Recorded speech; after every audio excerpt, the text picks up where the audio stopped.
Ni habari za kusikitisha kwa wale wapenzi wa soka. Kifo cha mchezaji wa Mamelodi Sundowns Jayden Adams siri yafichuka, kumbe alijinyonga kisa mama yake mzazi. Ni taarifa hii kutoka huko Johannesburg.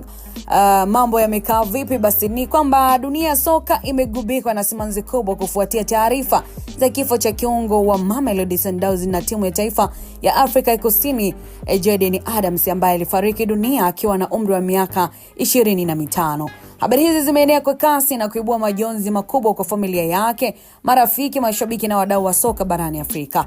Kwa mujibu wa taarifa ambazo zilitolewa na vyombo vya habari vya ndani, Adams alikutwa amefariki nyumbani kwake katika mazingira yanayoelezwa kuwa ni kujinyonga, na inadaiwa tukio hilo lilitokea siku chache tu baada ya kumpoteza mama yake mzazi, jambo ambalo limeibua hisia kwamba mshtuko wa kisaikolojia na huzuni kubwa huenda vilichangia hali yake. Hata hivyo, uchunguzi wa kina na polisi pamoja na madaktari unatarajiwa kutoa majibu sahihi kuhusu mazingira ya kifo chake. Lakini Jayden Adams alikuwa ni miongoni mwa wachezaji chipukizi ambao walikuwa wakipewa nafasi kubwa ya kuendeleza mafanikio ya Mamelodi Sundowns na pia kuimarisha kikosi cha Bafana, na akiwa na uwezo wa kucheza kama kiungo wa kati mwenye nidhamu na ubunifu. Adams alijipatia heshima kubwa kutokana na mchango wake katika michezo ya ligi ya ndani pamoja na kimataifa. Mashabiki wa Sundowns walimuona kama nyota wa baadaye, huku wachambuzi wakieleza kuwa alikuwa na nafasi ya kufuata nyayo za wakongwe wa soka la Afrika ya Kusini.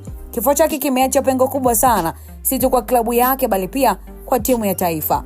Kocha wa Bafana ameeleza kuwa Adams alikuwa ni sehemu ya mipango ya muda mrefu ya kujenga timu yenye ushindani mkubwa barani Afrika.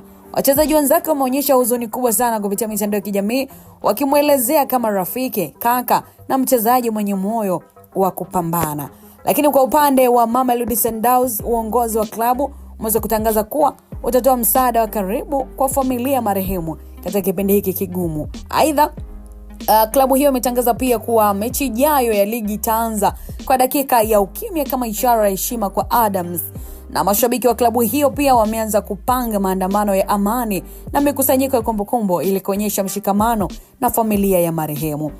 Kifo cha Adams, mtazamaji, kimeibua mjadala mpana kuhusu afya ya akili kwa wachezaji wa soka barani Afrika, na wachambuzi wa michezo na wanasaikolojia wanasema kuwa presha kubwa ya mashindano, changamoto za kifamilia na matarajio makubwa kutoka kwa mashabiki mara nyingi huathiri wachezaji vijana.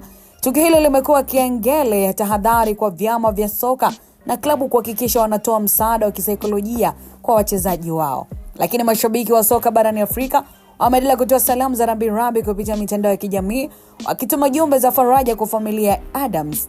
Wengi wamesema kuwa kifo chake ni pigo kubwa kwa kizazi kipya cha wachezaji wa Afrika ya Kusini na barani Afrika kwa ujumla.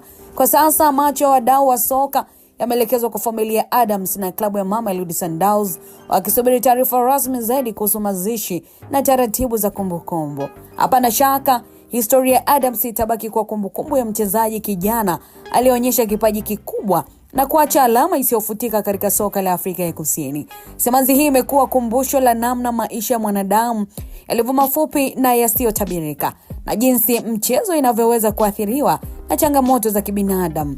Jayden Adams atakumbukwa daima kama nyota kijana aliyetoa matumaini makubwa kwa taifa lake na klabu yake, ingawa safari yake imekatishwa ghafla.